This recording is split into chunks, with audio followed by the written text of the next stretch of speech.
Celeste Harlow signed her name for the last time as a married woman at 9:47 on a Tuesday morning in October.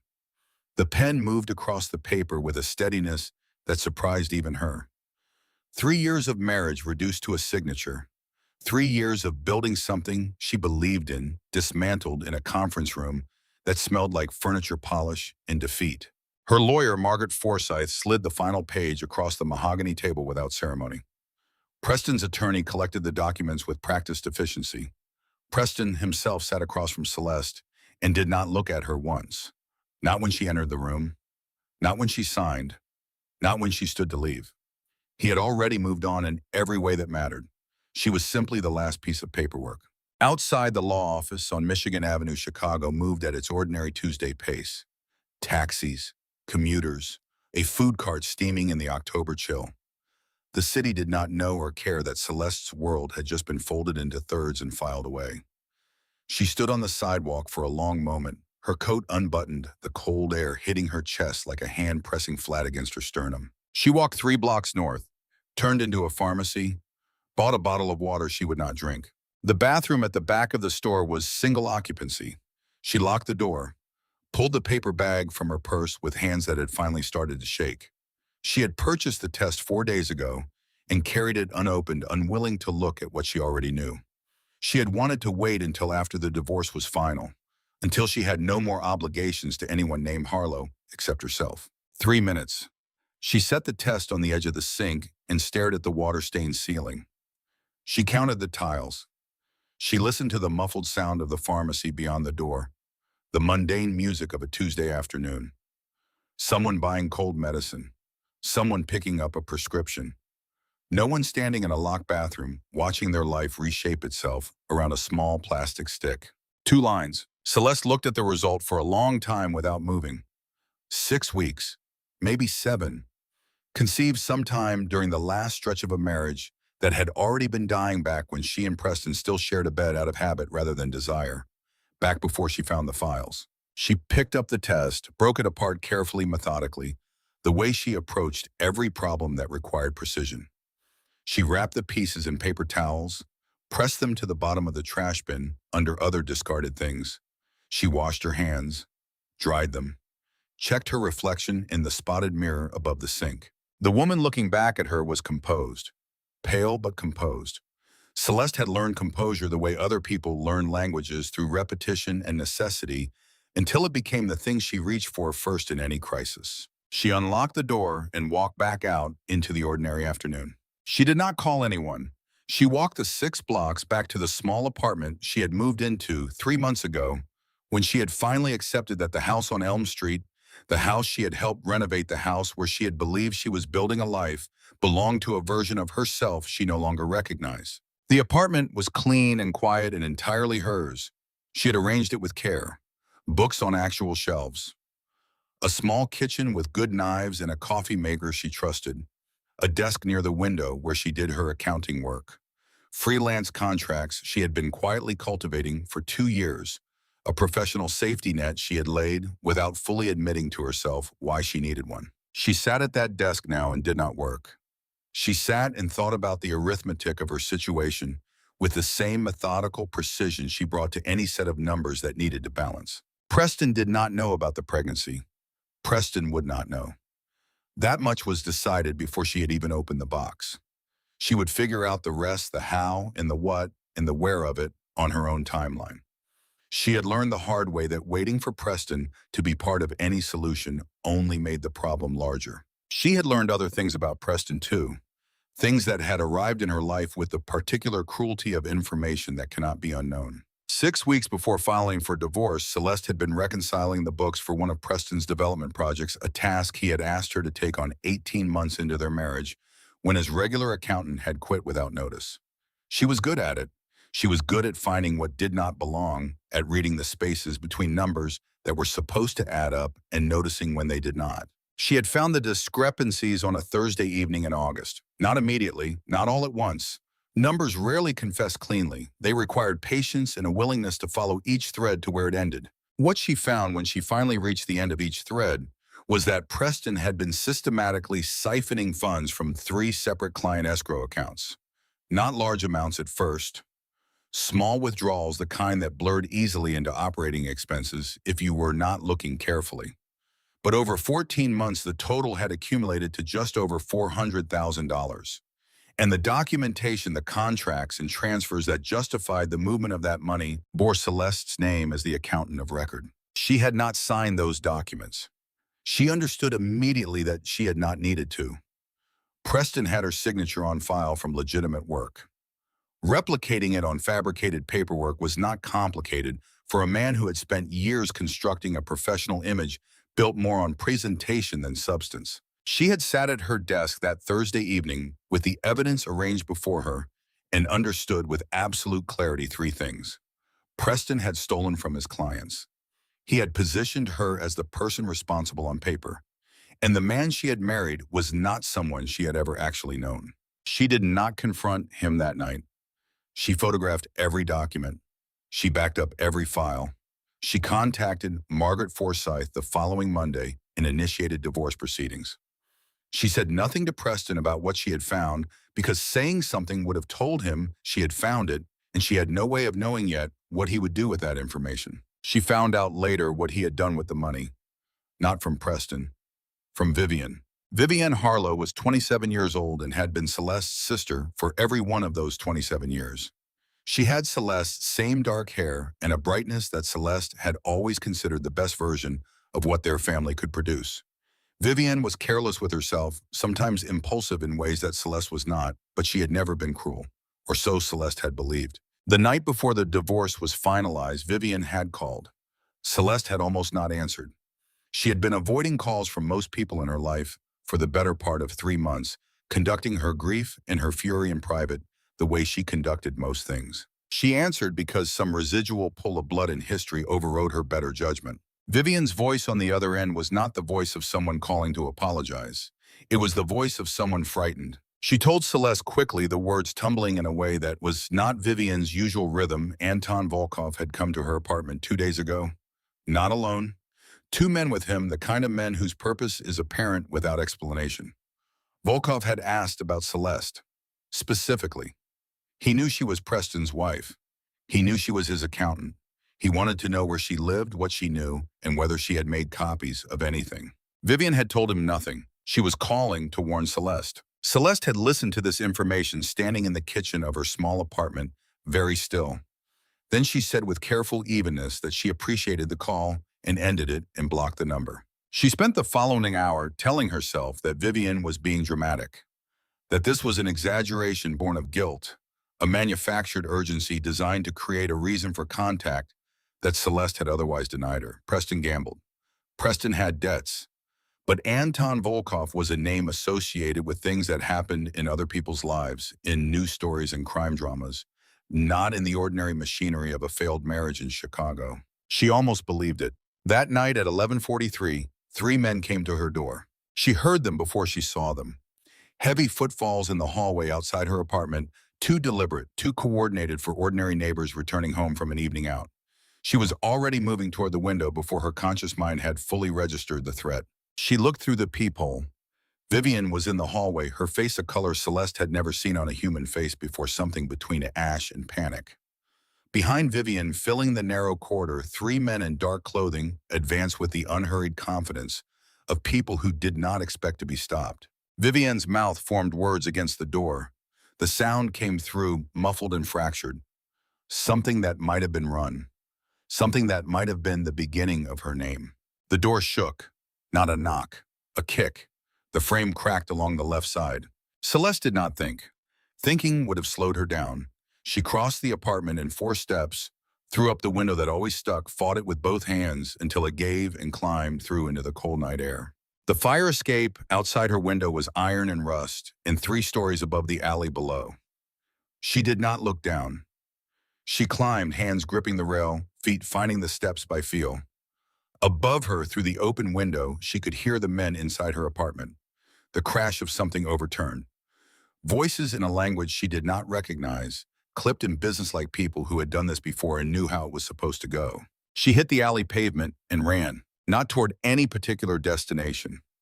Toward light, toward people, toward the geometry of the city that she had navigated 1,000 times in ordinary circumstances, and which now seemed to have rearranged itself into something foreign and dangerous. Her breath came in white clouds in the October cold. The soles of her shoes hit the pavement with a sound that felt too loud for how urgently she needed to be quiet. She came out onto Michigan Avenue and nearly ran directly into a man standing in front of a restaurant she had walked past hundreds of times without entering. Grimaldi's. The name was cast iron above the door. Dark wood and warm light visible through the glass, the kind of place that did not need to advertise. The man she ran into was tall, dressed in a dark suit that cost more than her monthly rent. His face was composed in a way that suggested composure was his default and not an effort. He caught her by both arms before she could fall, and in the same motion his eyes moved over her shoulder, scanning the street behind her with a focus that was not casual. He saw what was coming. Before Celeste could speak, before she could form any of the several explanations or protests that were competing for priority in her mind, he moved. Not away from the threat, toward the door of the restaurant, his hand at her elbow, guiding without forcing the distinction somehow clear, even in the urgency of the moment. Inside, through the main dining room where white-clothed tables held people eating dinner, who looked up briefly and then looked away with the practiced incuriosity of people who had learned not to notice certain things. Through a hallway, into a private room at the back with leather chairs and a small bar and a door that locked. He locked it. He turned to her. He was perhaps 36, dark-eyed, with the kind of stillness that came not from peace, but from absolute certainty about what he was capable of.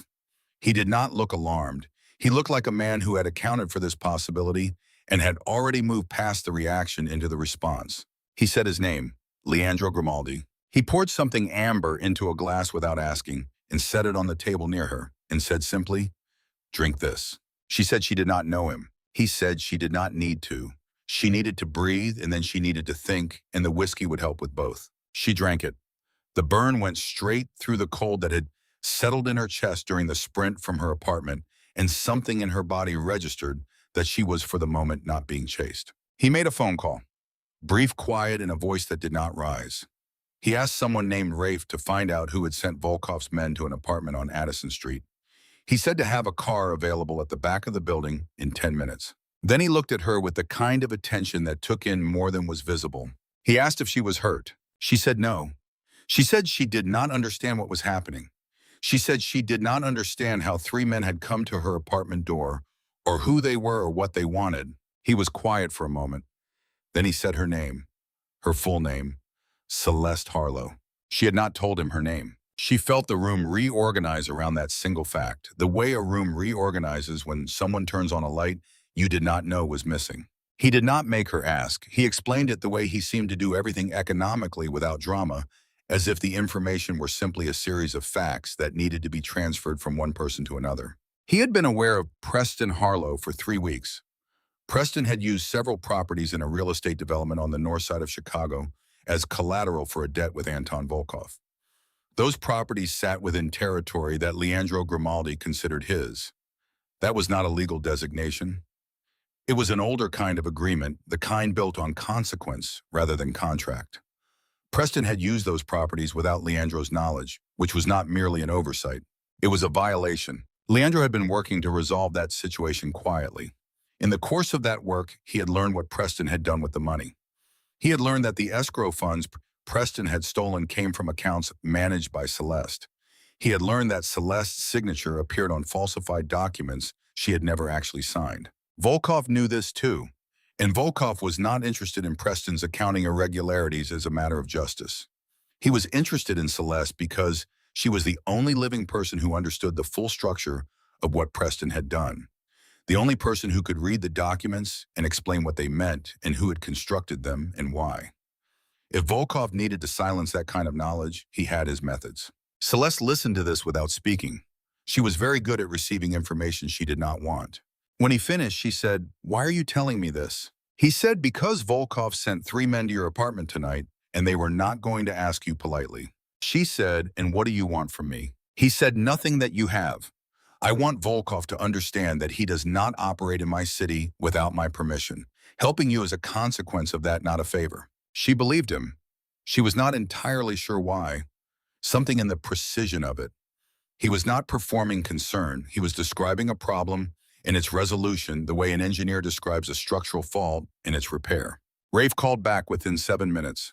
The men at her apartment were confirmed as Volkov's. They had left when it became apparent she was not inside. Her building was being watched. Leandro said she could not go back tonight. He said this without inflection, not as a decision he was imposing, but as a fact of the situation she was in. She said she did not have anywhere else to go. He said she did. He had a property outside the city. Secure, private. She would be safe there tonight, and tomorrow they would figure out what happened next. She said she did not know him. He said she had established that already. He said the men outside knew where she lived, where she worked, and who her lawyer was. She had approximately two options: go with him or go back out onto Michigan Avenue and hope that three men from Volkov's organization had genuinely given up and gone home for the evening. She looked at him for a long moment. She was good at reading people.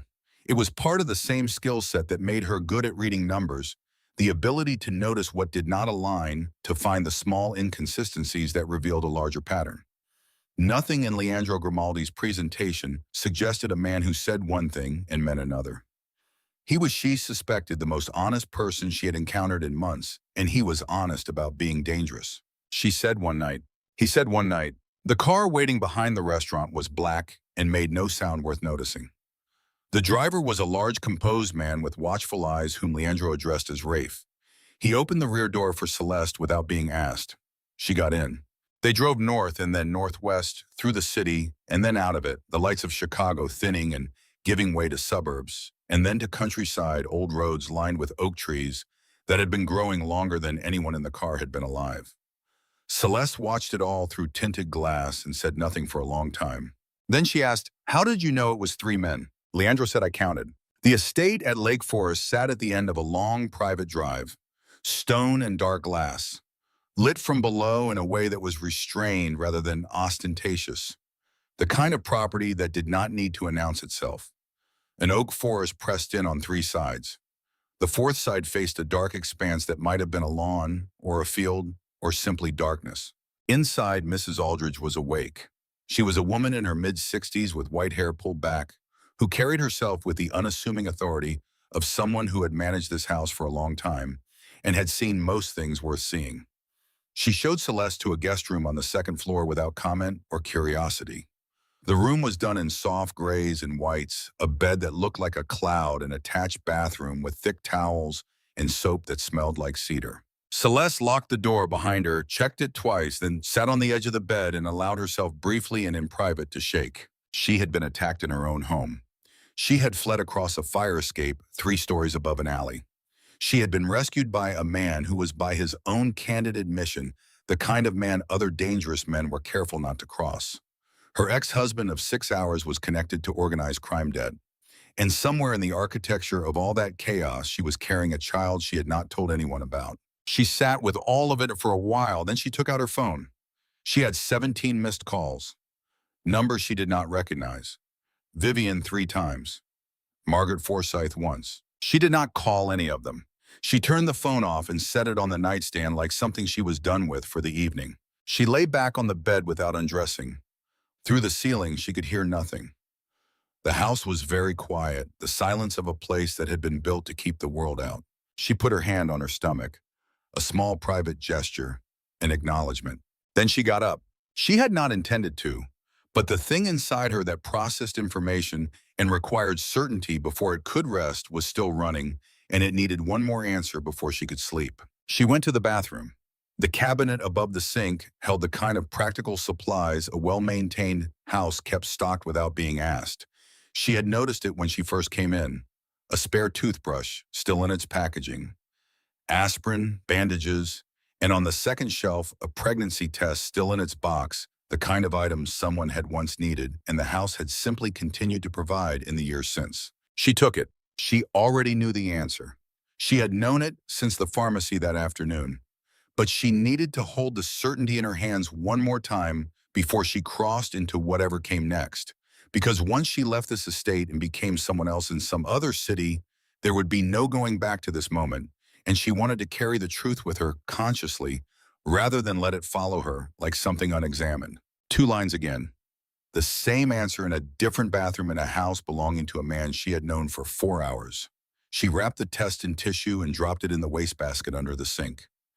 She did not think about what Mrs. Aldridge might notice in the morning when she came to tidy.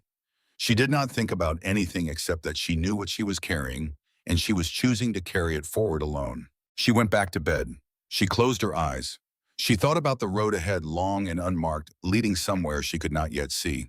Sleep came eventually. Downstairs in the main room with its floor-to-ceiling windows facing the darkness, Leandro poured himself a glass of water and stood looking out at his property. His phone had buzzed twice since they arrived. He had answered both calls briefly and without expression. He thought about the woman upstairs, not with sentiment, with the part of his mind that was always running calculations, weighing variables, assessing what each new element in a situation represented. She was Preston Harlow's ex-wife as of this morning. She was a witness to a financial crime that Volkov wanted buried. She was intelligent, controlled, and running entirely on composure that was going to cost her something in the morning when the adrenaline finished its work. She was also someone who had climbed down a fire escape 3 stories up and run half a mile through October Chicago before accepting help from a stranger. That was not nothing. Rafe appeared in the doorway. He said that Preston Harlow's location had been confirmed. He said that Volkov's men were still positioned near the apartment building on Addison, but had made no further moves. Leandro said, "Let Volkov have Preston, but document whatever happens. If it becomes messy, I want the mess on record." Rafe said nothing for a moment. Then he said, "And the woman?" Leandro said, "She stays here until I know she is safe, however long that takes." Rafe nodded and withdrew. Leandro remained at the window. The darkness outside was complete and very still. Somewhere out there, past the Oaks and the Long Drive and the Lake Forest roads, Chicago continued at its ordinary pace. Someone was making decisions that would rearrange things. Someone was always making those decisions. He had been in this business long enough to know that the decisions that changed everything rarely announced themselves. They arrived the way Celeste Harlow had arrived at a dead run out of the October darkness. And the only question was what you chose to do in the 3 seconds before the moment was gone. He had pulled her through the door. The consequences of that would reveal themselves in the morning. The morning came gray and cold light, pressing through the curtains of the guest room, like something reluctant. Celeste was already awake when it arrived. She had slept in 3-hour segments, surfacing each time with the immediate bracing knowledge of where she was and why. And then, because there was nothing useful to be done in the dark hours, returning to something that was not quite sleep, but served the same purpose of moving time forward. She found the bathroom, showered, dressed in the clothes she had worn the night before. She checked her phone. She had turned it back on at 5 in the morning, reluctantly aware that she could not remain entirely disconnected from her own life indefinitely. The messages were what she had expected. Margaret Forsyth, professional and measured, saying that the police had been in contact and that Celeste should not speak to anyone until they had spoken first. 2 calls from numbers she did not recognize. And a text from Vivian sent at 2:14 in the morning that said, "Only please tell me you got out." Celeste read that for a moment. Then she typed, "I got out." She sent it. Then she put the phone in her pocket and went downstairs. Mrs. Aldridge was in the kitchen. She did not ask how Celeste had slept or offer condolences about the circumstances that had brought her here. She asked simply, "Scrambled or over easy?" Celeste said, "Scrambled. Thank you." She sat at the kitchen island while Mrs. Aldridge worked at the stove, and for a few minutes the ordinary domestic sounds of breakfast being made created a kind of false normalcy that Celeste found more comforting than she wanted to admit. Leandro came in from the direction of his office. He was in different clothes than the night before, dark slacks and a white shirt with the sleeves already rolled.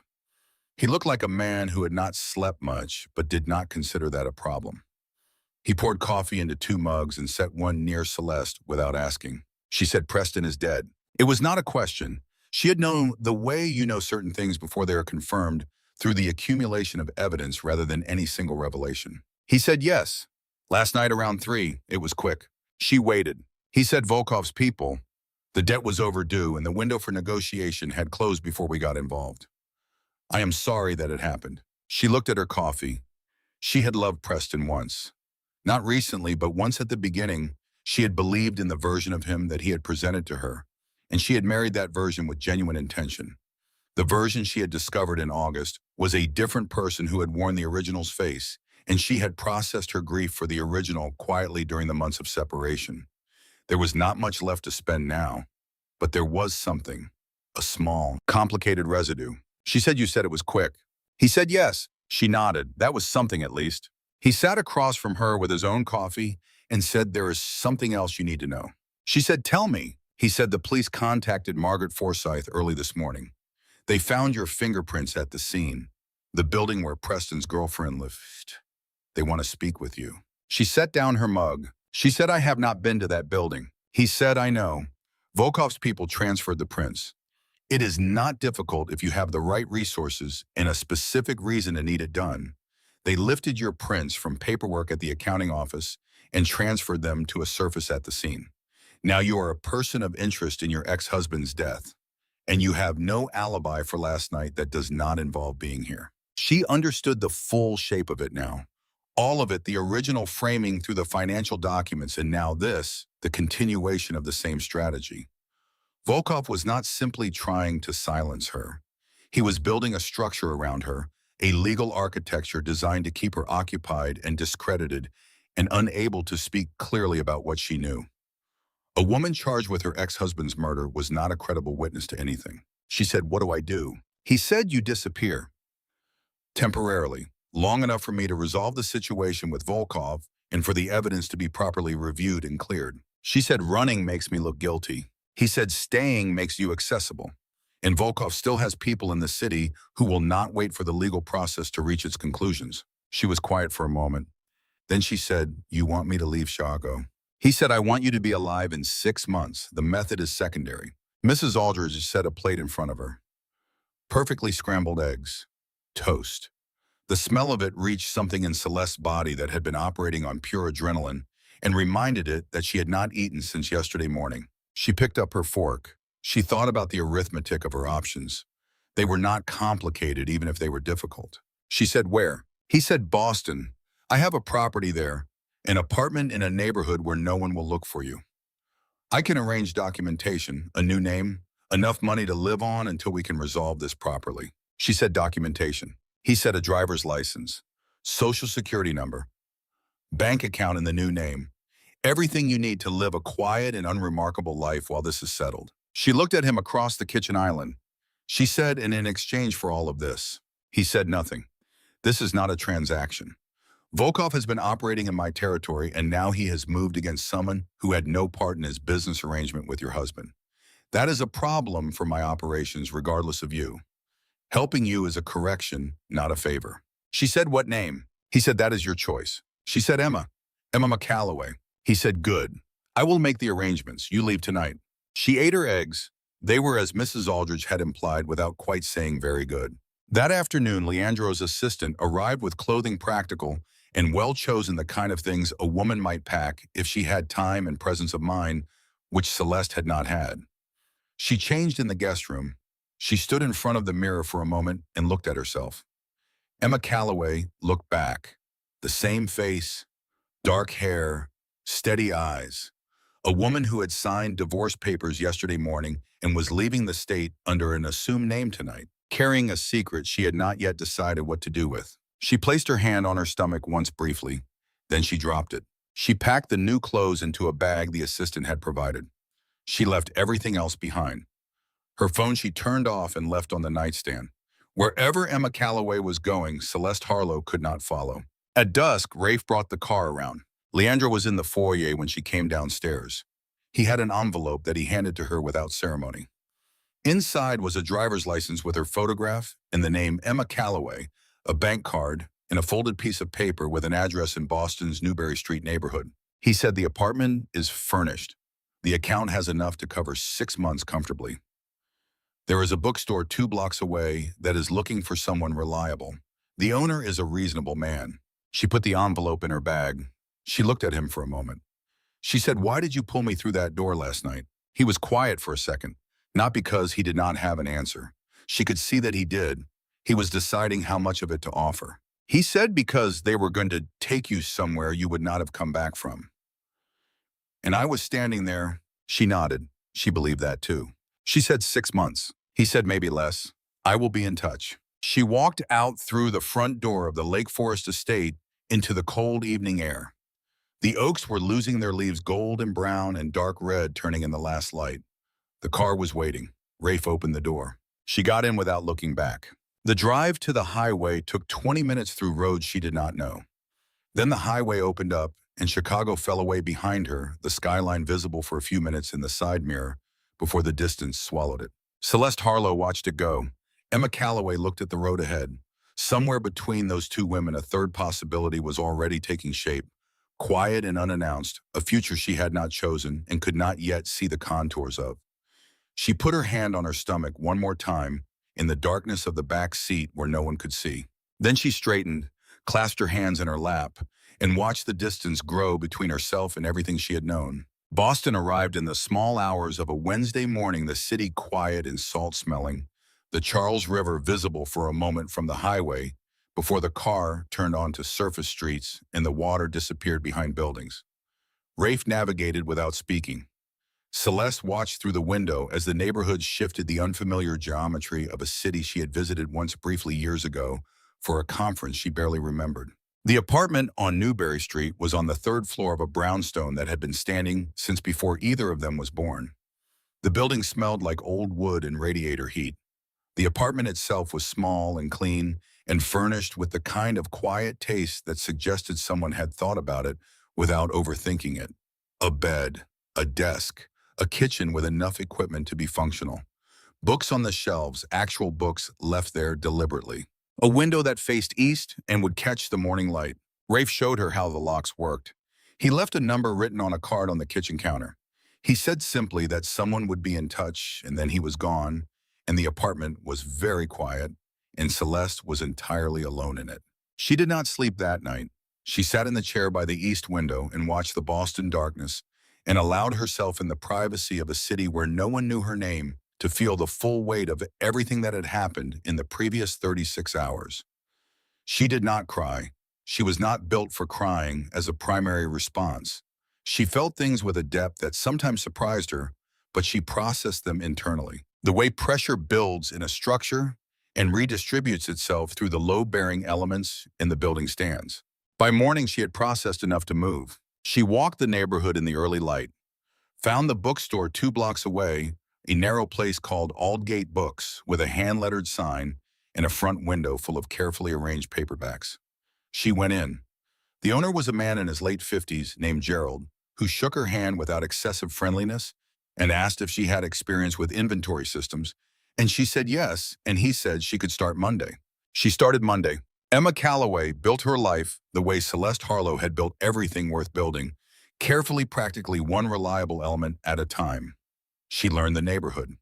She learned the names of the regulars at the coffee shop on the corner, and the dry cleaner who left a note when your clothes were ready, and the pharmacist who remembered what you bought last time. She learned the particular rhythms of Aldgate Books, the Tuesday afternoon rush from the university students, the Saturday morning families, the solitary readers who came in on weekday evenings and spent an hour before buying one specific thing they had apparently been thinking about all week. She was good at the work. She had always been good at the organizing principle of things, at understanding what belonged where and why, and a well-run bookstore was its own kind of accounting. 8 months after she arrived in Boston, Maisie was born. The birth was at a small hospital in the Fenway neighborhood, in a room that looked out over a parking structure and a strip of November sky. Celeste had prepared for it alone, had attended the prenatal appointments, alone had assembled the small bedroom in the apartment, alone with flat-pack furniture and instructions she read twice before starting. She was 30 years old and healthy, and the delivery, while not easy, went as planned. The nurse placed the baby in her arms, and Celeste looked down at her daughter for the first time. Maisie had dark hair, black and fine, and eyes that in those first hours were the unfocused deep blue of all newborns, but would settle over the following weeks into something darker, a shade between brown and black that had no particular precedent in the family Celeste knew.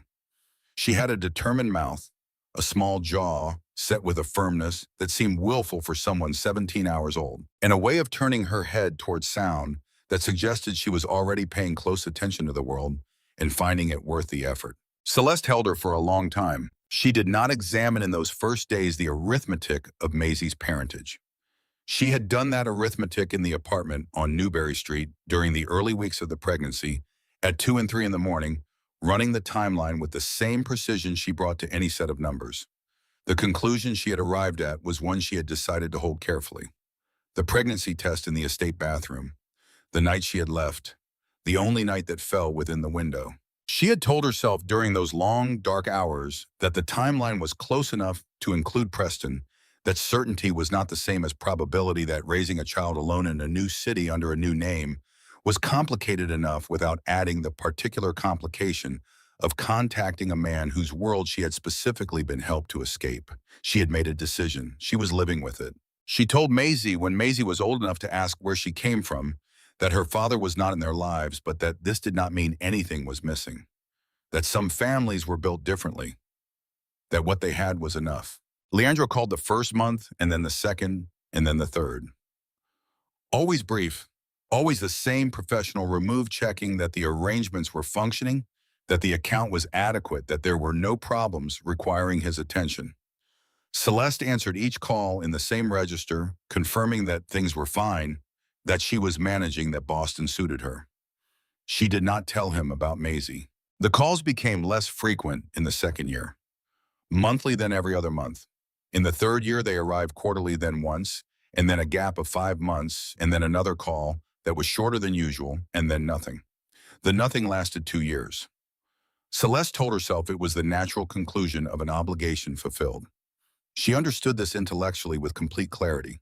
She understood it less clearly at certain hours, usually late at night after Maisie was asleep. When the apartment was quiet and she sat at the kitchen table with tea, she had let go cold and thought about the precision with which he had explained the situation that first night, the particular quality of attention he had brought to her. She was not sentimental about it.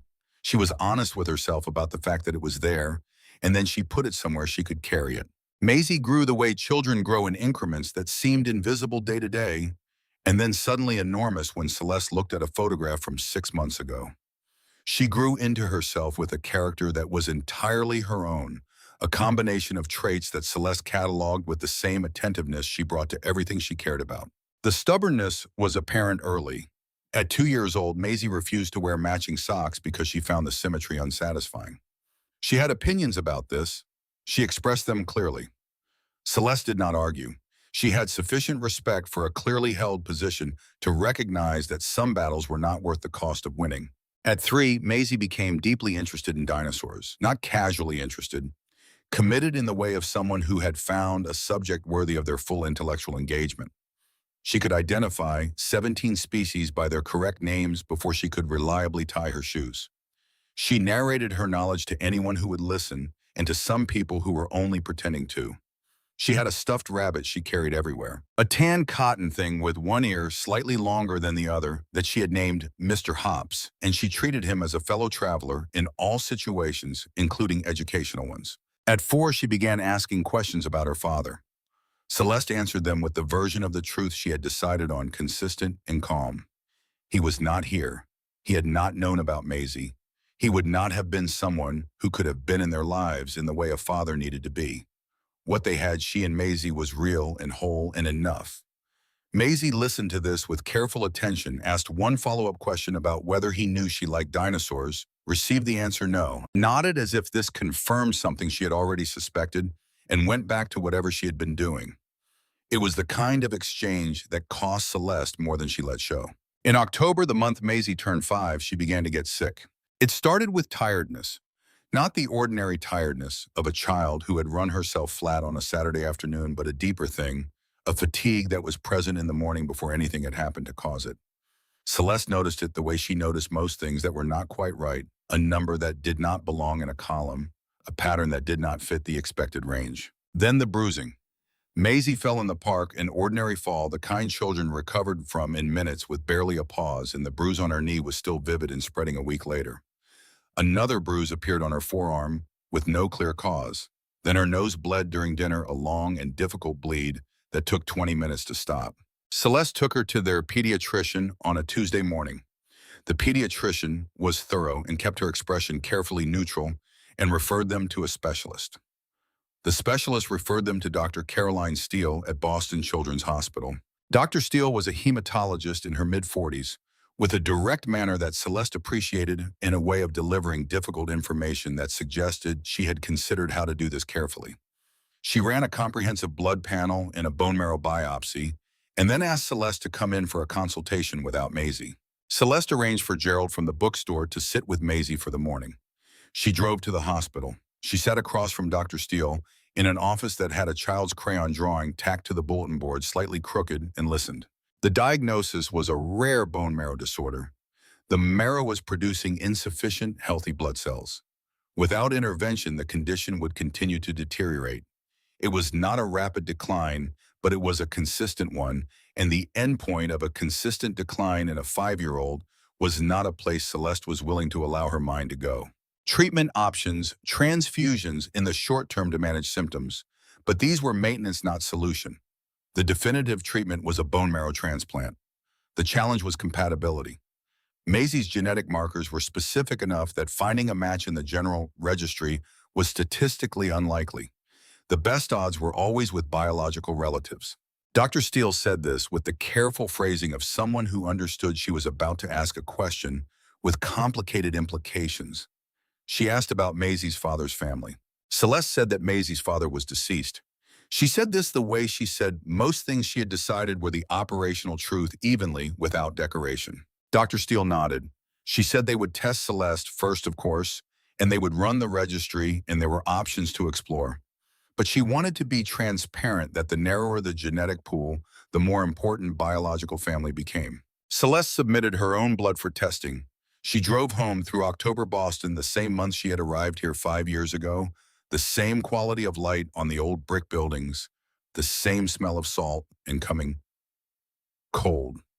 She picked up Maisie from Gerald at the bookstore, and Maisie showed her a book about ankylosaurs she had found on the shelves and explained at length why the Tail Club was an underappreciated evolutionary development. Celeste listened and agreed and made dinner and read 2 chapters about the Cretaceous period before bed and sat in the kitchen after Maisie was asleep and stared at nothing for a while. Then she did the arithmetic she had been avoiding. Dr. Steele called with the compatibility results 4 days later. Celeste was 18% compatible with her own daughter.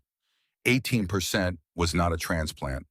18% was a statistical footnote.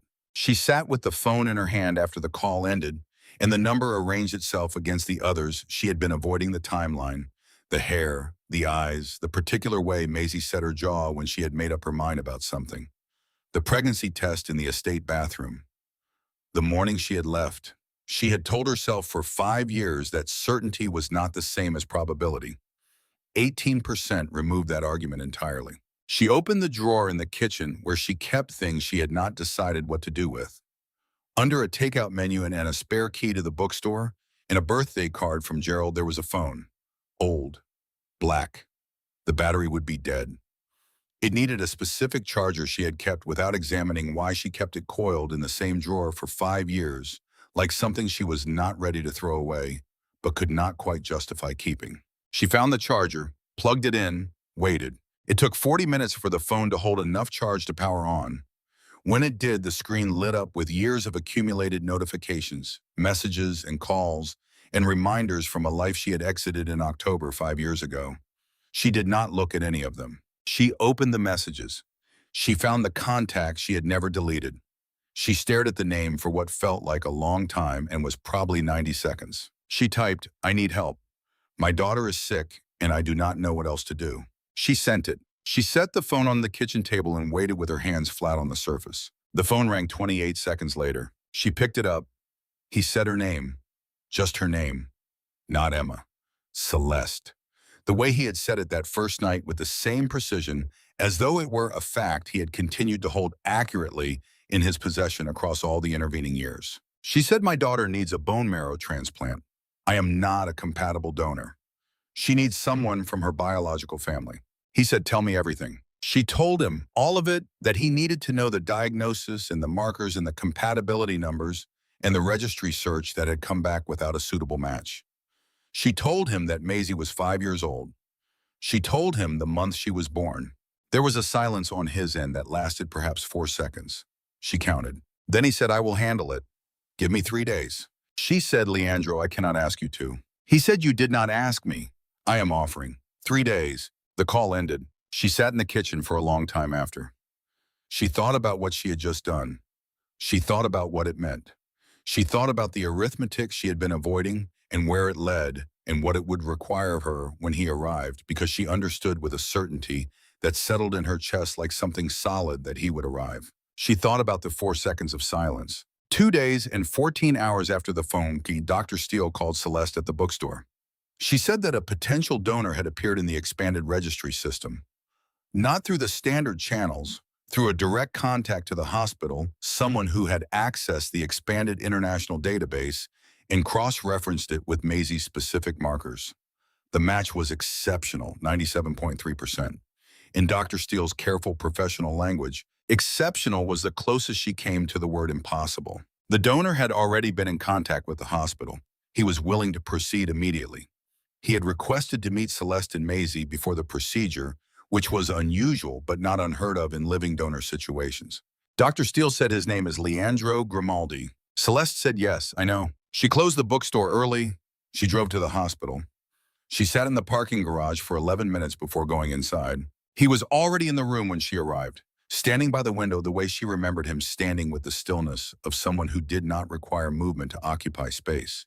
He was dressed in dark slacks and a white shirt, no jacket. He looked older than 5 years should have made him look. Or perhaps she was simply looking more carefully than she had allowed herself to in memory. Maisie was in the bed, awake, holding Mr. Hops against her chest and watching this new person with the focused assessment she brought to anything unfamiliar. Leandro looked at Maisie. He looked at her for a long moment. The dark hair, the jiggle, the way she held her head slightly tilted, waiting. He turned to Celeste. He said her name quietly. He said, "It is good to meet you, Miss Calloway." The courtesy of the fiction for Maisie's sake cost him something. She could see that it did. Maisie said, "Are you the one giving me your bones?" He looked down at her. He said something like that. She said, "Does it hurt?" He said a little. "You are worth it." Maisie considered this with the gravity it deserved. Then she held out Mr. Hops. She said he gets scared in hospitals. "Can you hold him for a while?" Leandro took the rabbit. He held it with both hands, with a care that was entirely genuine, and he sat down in the chair beside Maisie's bed and said, "What is his name?" She told him. She told him several things after that, including the correct name of every dinosaur depicted in the poster on the hospital wall, which was apparently not as accurate as the poster's designers had intended. He listened to all of it. Celeste stood near the door and felt something happening in her chest that she did not have a clean word for. Later, when a nurse came to do Maisie's evening checks and the room became briefly occupied with the small procedures of a hospital evening, Leandro stood and said quietly that perhaps Miss Calloway might want to speak with him in the hallway. They stood in the corridor outside Maisie's room. The hospital sounds moved around them, the ordinary traffic of a place designed for crisis made routine by repetition. He said quietly and directly, "She is mine." It was not a question. He had done his own arithmetic and arrived at the same answer. She said, "I did not know. Not with certainty. Not in the beginning. The timeline was close enough that it could have gone either way. By the time I was certain, you had already helped me disappear, and I was in Boston with a new name and a new life, and contacting you to say, 'Come find the child I am raising under a false identity,' seemed like it would undo every protection you had given me." He looked at her. He was not performing calm. He was calm with the particular quality of stillness that came from a man who had learned long ago that the first response to difficult information was rarely the right one. He said, "How old is she?" She said 5. She turned 5 last month. He was quiet for a moment. Then he said, "You let me call you every month for 2 years and you said nothing." She said, "I know." He said, "I stopped calling because I thought the distance was what you needed. Because I thought if I kept calling, you would interpret it as pressure, as me pulling you back into something you had worked to get out of. I stopped because I thought it was the right thing to do." She said, "I understand that now." He looked at the door to Maisie's room. He said, "After she is safe, after the procedure is done, and she is recovering, we are going to have a real conversation, Celeste, about what happens next, about what I get to be in her life. She is mine, and I will not be absent from her." She said, "I know." He said, "Good." He went back into Maisie's room.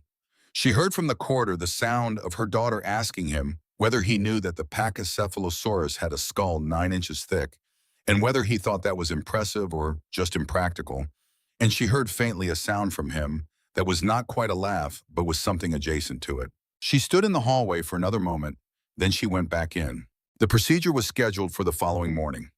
Dr. Steele spent an hour with them both that evening reviewing the process, explaining what to expect, answering questions with the careful thoroughness of someone who understood that precise information was its own kind of comfort. Leandro asked the technical questions, the recovery timeline, the specific risks, the monitoring protocol for the weeks following the transplant.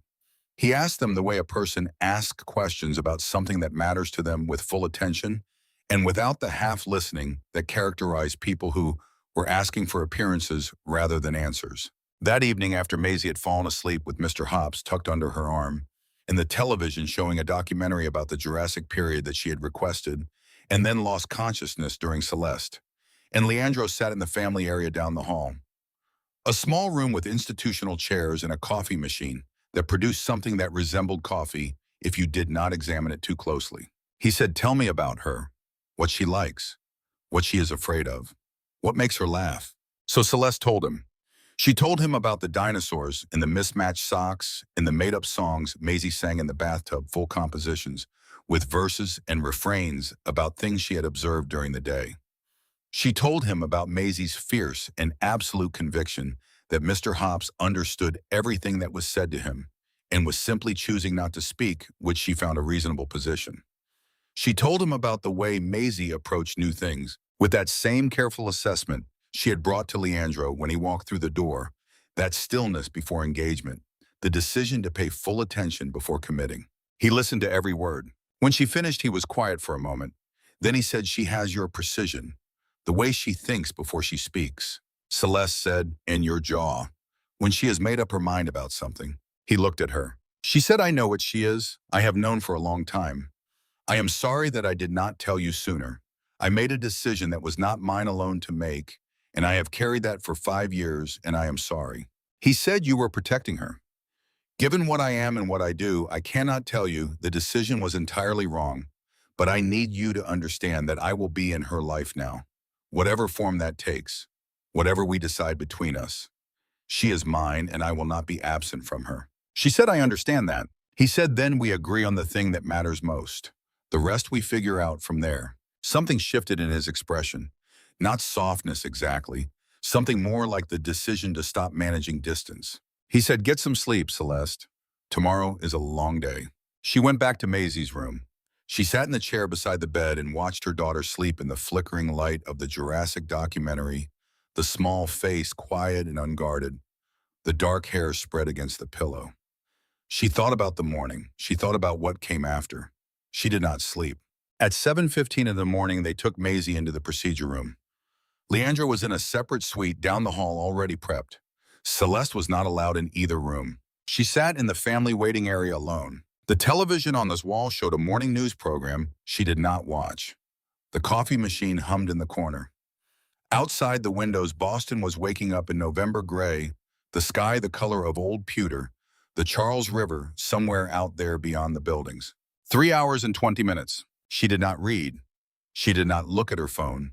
She sat with her hands in her lap, and she waited the way she had learned to wait when there was genuinely nothing to be done except hold the weight of what mattered and trust the people who knew more than she did.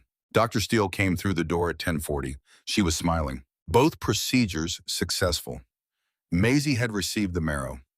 Leandro was in recovery, vital signs, stable discomfort, manageable.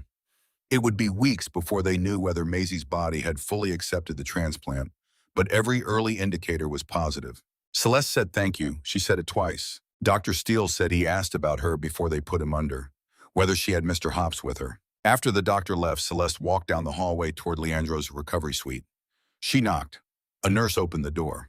He was propped up in the bed, pale, and clearly in more discomfort than he would say, an IV running into his arm and a white bandage visible at his hip, where the extraction had been performed. He looked like a man who had elected to do something difficult and was now engaged in the process of recovering from it without complaint. He looked up when she came in. She said, "Maisie is doing well. The transplant went exactly as they hoped." He said, "Good." She said, "How are you?" He said, like someone drilled into my hip and removed a structural component. "But I will live." She stayed until he fell asleep, which did not take long.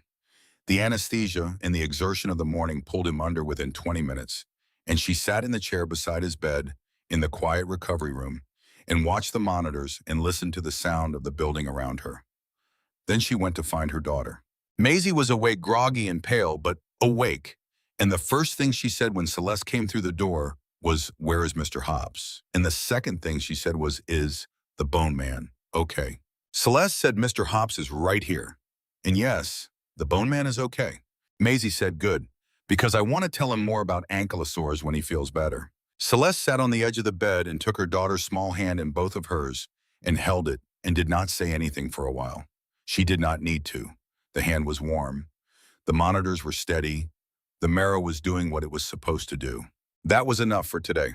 The weeks that followed moved at the particular pace of hospitals slow and close and full of small milestones that meant everything.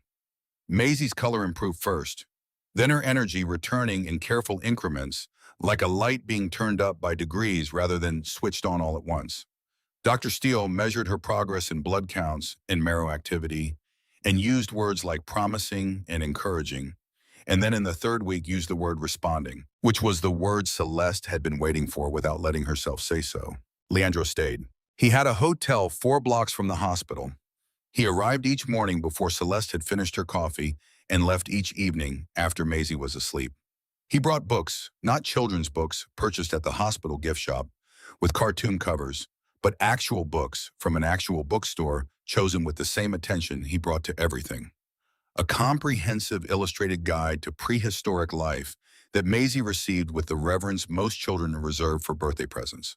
A field guide into North American birds that she had not asked for but became immediately interested in because it contained, she informed Leandro, several species that had direct evolutionary relationships to theropod dinosaurs, which she considered relevant. He sat beside her bed and read with her. He learned the correct pronunciation of Pachycephalosaurus and Parasaurolophus and Therizinosaurus, which had claws, Maisie told him with great emphasis, that were longer than his entire arm. He examined his arm with appropriate gravity and agreed that this was significant. He held Mr. Hobbs when Maisie underwent the more uncomfortable monitoring procedures. He told the rabbit in a quiet voice he clearly did not intend Celeste to hear from across the room that everything was going to be fine and that Maisie was one of the bravest people he had ever encountered. Celeste heard him anyway. On the 11th day, Maisie looked at Leandro over the top of her prehistoric life guide and said, "Are you going to be my dad now?" The room went quiet in the way rooms go quiet when a child has said the thing that everyone in them was already thinking. Leandro set down the book he was holding. He looked at Maisie with the full attention she had come to expect from him. He said, "I already am your dad. I have been since before you were born. I just did not know where to find you yet." Maisie considered this. She said, "But you found me now." He said, "I found you now." She said, "Okay." She picked up her book again. Then without looking up, she said, "You can tell Mr. Hobbs. He has been wondering." Leandro looked at the rabbit he was holding. He said gravely and directly to the rabbit, "Maisie has a father. His name is Leandro. He plans to stay." Maisie nodded, satisfied. Turned a page. Celeste was looking at the window when this happened, her face turned away, and she stayed that way for a moment longer than necessary. 3 days after that conversation, Celeste arrived at the hospital in the morning to find Leandro waiting near the door of Maisie's room rather than inside it. He said quietly that someone was waiting for her in the family consultation room down the hall. She said, "Who?" He said, "Your sister." She stood still for a moment. Then she walked down the hallway. The consultation room was small and neutral. Vivian was standing when Celeste came in, which suggested she had been too anxious to sit. 5 years had changed her sister in ways that were visible before she spoke. Thinner, the brightness that had always been her defining quality was still there but more carefully contained, like something that had learned to be cautious about where it went. She looked at Celeste the way people look at things they are not sure they are allowed to be glad to see. Celeste stood near the door. She said, "Say what you came to say." Vivian set a manila envelope on the table between them. She said, "I know I do not deserve to be here. I know that everything I did was wrong, and that saying I am sorry is not a number that balances what it cost you. I am not here to ask for forgiveness. I am here because I have something you need." On top of the envelope sat a photograph. It was dated 3 years ago, a timestamp in the lower corner. It showed a woman coming out of a coffee shop on Newberry Street pushing a stroller. The woman was Celeste. Vivian had found her. had known for 3 years exactly where she was, and had chosen for 3 years to stay away and keep building the file instead of knocking on her door. Vivian said, I knew where you were. I found you 18 months after you left. I did not come to you because I knew you needed the distance and I had not yet earned the right to cross it. So I stayed where I was and I kept working. Celeste looked at the photograph for a long moment. Vivian opened the envelope and laid the contents on the table. 5 years of documentation. Wire transfers with dates and account numbers. Fabricated contracts showing the signature transfer process. A time-stamped record from November 3 years ago confirming that Anton Volkov had been killed in a territorial dispute with a rival organization, his network dismantled and absorbed within 60 days. He was not coming back. The threat had been gone for 2 years and Celeste had not known. Sworn statements from 2 of Volkov's former associates who had left his organization before his death. A forensic analysis of the fingerprint transfer used to implicate Celeste in Preston's death, conducted by a private lab and signed by a credentialed examiner. Every thread followed to its end. Vivian said, this is everything that proves you were framed, everything that proves the financial crimes originated with Preston and that your name on those documents was placed there without your knowledge. It is enough to close the investigation. Margaret Forsyth will know what to do with it. She paused. She said, I cannot fix what I did with Preston. I was selfish and I was wrong, and there is no version of this where that changes. But I spent 5 years making sure that when you were ready to come home, you could. That is the only useful thing I had to offer, and I gave it everything I had. Celeste looked at the table. She looked at the photograph taken 3 years ago on a street she walked every day. She looked at her sister, who had found her and had chosen the harder thing, the thing that cost more, and gave nothing back in the short term. She said, I am not ready to forgive you. I want you to understand that clearly. What you did broke something between us that I do not know if it can be repaired. I have not decided yet whether I want to try. Vivian said, I understand. Celeste said, but you are still my sister, and you spent 5 years doing the one concrete thing that would help me when I needed it most. I cannot pretend that means nothing. She picked up the envelope. She said, I am not ready, but I am willing to let time do what it does. Vivian said, that is more than I expected. Celeste said, do not make me regret it. She left the consultation room.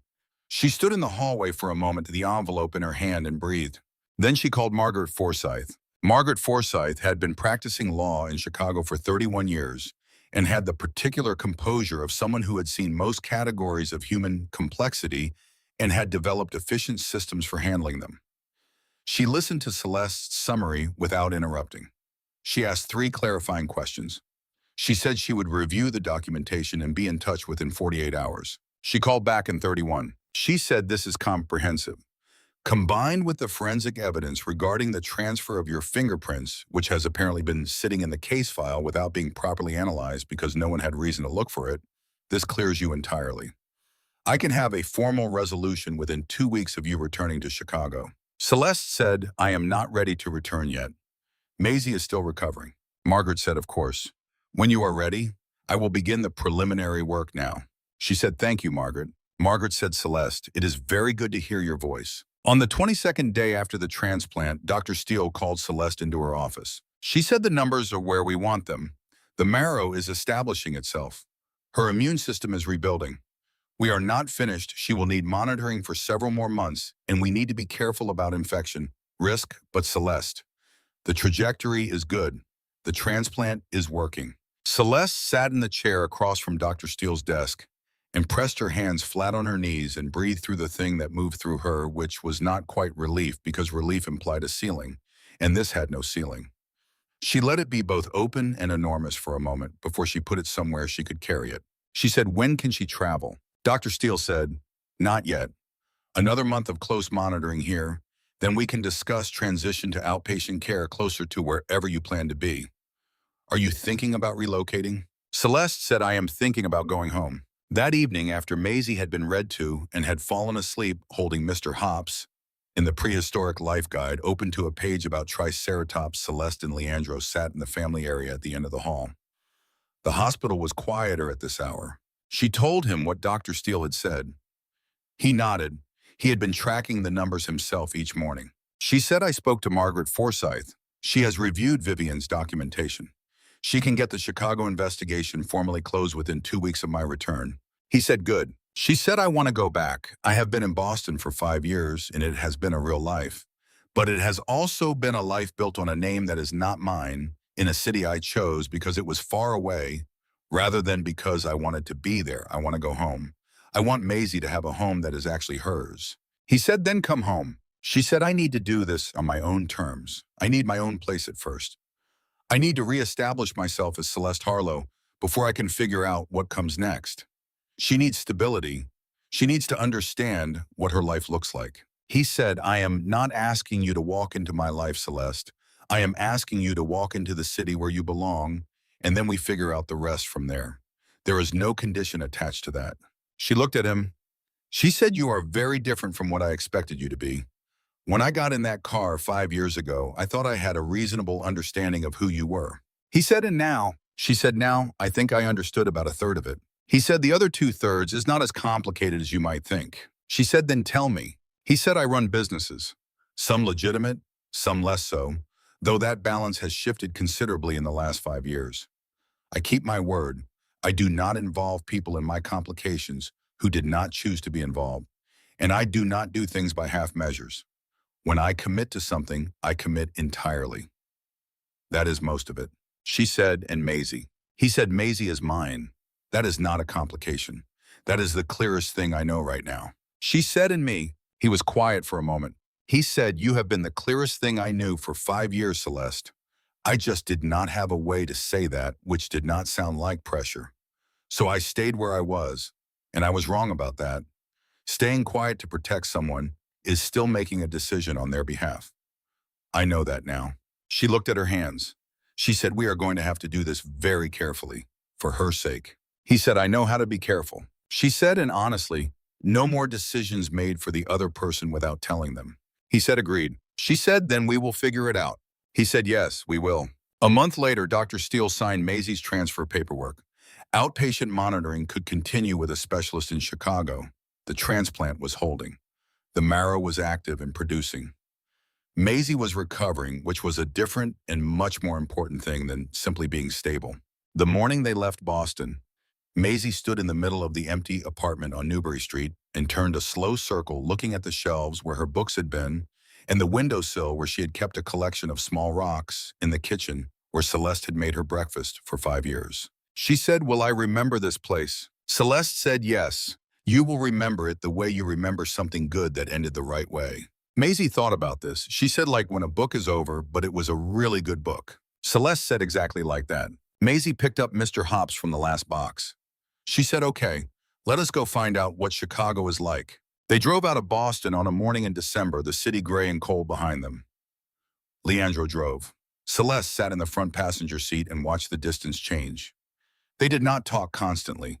They had moved without planning it into a kind of ease that did not require filling silence. She had not known this was possible with him, had carried an image of him for 5 years that was accurate but incomplete. She was revising her accounting. The house in Lincoln Park was on a street of old buildings set back from the sidewalk behind mature trees. The house itself was a Victorian, painted a soft gray blue with white trim, and it had a covered front porch and a yard at the back with a large oak tree that had clearly been there for a very long time. There was a swing set under the oak. Maisie saw it through the car window before they had fully stopped and set at a volume that suggested the information was too large to contain that there was a swing. Leandro said, I know. Maisie said, did you put it there? He said, I had some help. She was out of the car before Celeste had finished unbuckling her seatbelt. She crossed the yard with the particular gait of someone who is walking fast, but has decided for reasons of dignity not to run, and she arrived at the swing and sat on it and looked back at them with an expression of pure, vindicated happiness. Celeste stood on the back porch and watched her daughter swing in the December air under the oak tree and felt something that had been compressed for a very long time expand slowly to its correct size. Leandro came and stood beside her. She said, there is also a treehouse, is there not? He said in the corner. Yes. She looked. There it was, tucked into the angle where the oak's largest branch divided a small structure with a proper window and a rope ladder, and visible through the window a small shelf lined with books. She said, Leandro. He said, yes. She said, "You are going to have to stop doing things like this before I have established that I am capable of independent decisions." He said, "Noted. I will slow down after the treehouse." She laughed. It came out of her quickly before she could arrange it, and it sounded like something that had been waiting. He looked at her when she laughed. He looked at her the way people look at something they have been careful about for a long time and are deciding to stop being careful about. 2 weeks after their return, Margaret Forsyth called. The investigation into Preston Harlow's death had been formally closed. Celeste Harlow had been cleared as a person of interest. The documentation Vivian had provided, combined with a forensic reanalysis of the fingerprint evidence, had been sufficient. There was no outstanding legal matter. Margaret said, "Welcome home, Celeste. It has been too long." She stood in the kitchen of the Lincoln Park house and said, "Yes, it has." She hung up. She stood at the kitchen window and looked at the backyard where Maisie was attempting to teach Leandro the correct wing configuration of the pterosaur through an elaborate demonstration involving her own arms. He was imitating her with complete seriousness. She was correcting his form. Celeste pressed her hand flat against the kitchen window glass, which was cold, and thought about the woman who had signed divorce papers in a conference room 5 years ago, and then knelt on a pharmacy floor and then run across a fire escape in the dark. She thought about the months in Boston building a life from the materials available. She thought about Maisie sleeping in a strange hospital bed, while the marrow that would save her was being harvested down the hall from a man neither of them had known was her father. She thought about how the line between those 2 points was not straight and was not simple and could not have been navigated any other way than the one she had taken. She was glad she had taken it. That evening, after Maisie was in bed in her new room, which she had decorated with a museum-quality density of dinosaur material, in the 2 weeks since their arrival, Celeste found Leandro on the back porch. He was standing looking at the yard in the dark, his hands in his jacket pockets. The oak tree was a large black shape against the December sky. The swing hung still. She came and stood beside him. She said, "I have been thinking about what you said in the hospital, about doing things by half measures." He said, "And she said, I have spent 5 years being very careful, being controlled, not reaching for things because reaching for things meant risking falling, and I could not afford to fall while Maisie needed me to stay upright." He said, "Yes." She said, "She is going to be okay. Dr. Steele says the trajectory is excellent. She is going to recover, and she is going to grow up, and she is going to be formidable in ways that are going to exhaust and astonish both of us. I believe that now in a way I could not let myself believe before." He said, "Yes." She said, "Which means I can afford to reach for things." He turned to look at her. She said, "I am not the same person I was when I got in your car 5 years ago. I am harder in some places and more honest in others, and I know exactly what I want in a way I did not before. I want you to stop treating me like something that needs to be protected from you. I am not afraid of who you are. I have not been afraid of it since the first night." He said, "I know." She said, "Then stop being careful about it." He reached into the inside pocket of his jacket. He held out a small box, dark blue simple. He said, "I have been carrying this since Boston. I did not know the right time, but I think the right time has been right for longer than I gave it credit for, and I am done waiting for circumstances to be more convenient than they are." He opened the box. A single diamond, simple setting, no excess. He said, "Celeste Harlow, I am asking you to let me be the man who stays. Not because you need protection. Not because of Maisie, though. Maisie is the clearest reason I have ever had to be better than I have sometimes been. But because you are the most honest person I have ever encountered, and being near you makes the world make more sense than it does without you. And I have been in love with you since you climbed down a fire escape in October and ran straight into me. And I am done being careful about saying so." She looked at the ring. She looked at him. She said, "You have been carrying that since Boston." He said, "Longer than Boston." She said, "How long?" He said, "Long enough that Rafe has made several professional observations about it that I have chosen not to acknowledge." She smiled, the same smile that had come out quickly on the porch before she could arrange it. She said, "Yes." He said, "Yes." She said, "Yes, Leandro. Put the ring on my hand and stop being careful." He did. The ring was exactly right in the way that things are exactly right when someone has paid attention instead of just trying. She looked at it on her hand in the cold December light and felt the last piece of something that had been fractured for 5 years settle into place with a solidity she had not known she was still waiting for. He held her hand. He did not let go of it. She said we should tell Maisie in the morning. He said she is going to have a great number of thoughts about the ceremony. She said she is going to insist on wearing the dress with the triceratops on it. He said, obviously. She said you are going to have to be prepared for that. He said I have been preparing for Maisie since Boston. I feel reasonably confident. She leaned her head against his shoulder. He put his arm around her. The yard was dark and quiet, and the oak tree stood the way that it had been standing for decades, indifferent to the particular human moments that had occurred beneath it and would go on occurring long after. They stood there for a while. The wedding was in April in the backyard of the Lincoln Park house under the oak tree that was in new leaf and the dogwood that had come into its white bloom along the back fence. Margaret Forsythe came. Gerald from Allgate Books came and spent most of the reception discussing the second-hand book market with Rafe Donovan, who had not expected to find the topic interesting and did anyway. Vivian came, standing at the edge of the gathering with the careful posture of someone who understood they had not yet fully earned the space they were occupying, and Celeste, passing her early in the afternoon, touched her arm briefly without stopping. It was not forgiveness. It was not nothing. Maisie wore the dress with the triceratops. She had been consulted extensively on the flowers and had advocated for something that incorporated the colors of common Cretaceous flora, a request that had been interpreted with reasonable creative latitude. She took her role as the person who carried the rings extremely seriously and practiced the walk from the porch to the oak 3 times the morning of the wedding to ensure the pacing was correct. When the officiant asked if Celeste took this man, Maisie, standing beside her mother, said very quietly but clearly audible to the entire yard, "Yes, she does." The gathered people laughed.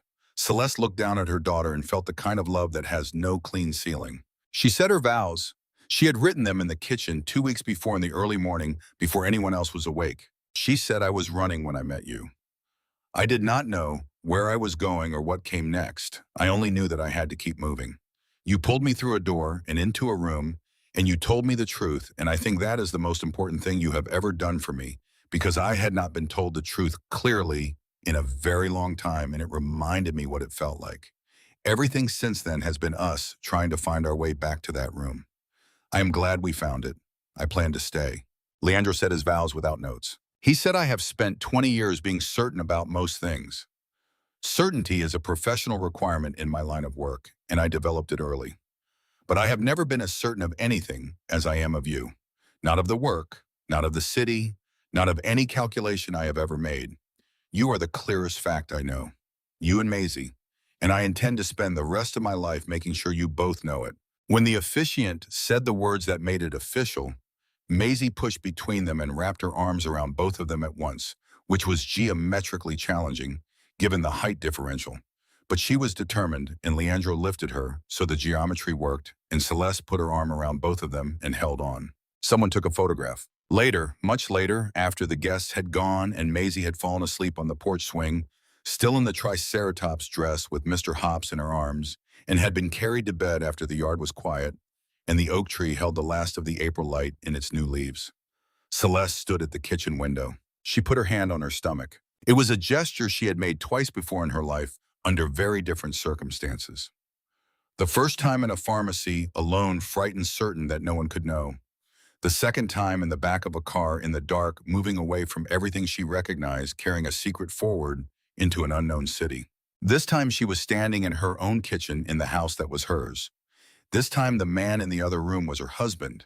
This time there was nothing to hide from and no arithmetic to do alone in the small hours. She heard him come in from the yard, the door, the quiet of the kitchen, his presence in the room behind her.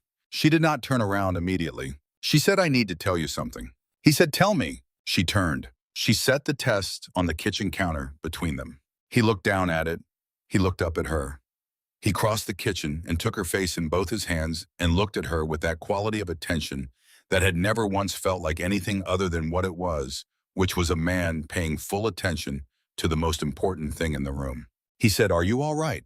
She said, "I am extraordinary." He said, "Yes, you are." He kissed her. The kitchen was quiet around them, and the house was asleep.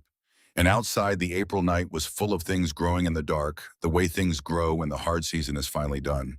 In the morning, Maisie came downstairs in her pajamas with Mr. Hops and found her parents in the kitchen and said that she had been thinking very seriously about whether the new baby should be named after a dinosaur and she had concluded that the answer was yes, as long as it was a good one. Leandra said gravely, "That is a reasonable position." Maisie said, "I am going to start a list." She got a piece of paper from the counter and sat down at the kitchen table and began to write with the focused intensity of someone who has been given an important assignment and intends to execute it correctly. Mr. Hops sat on the table beside her, observing. Leandro stood beside Celeste at the counter.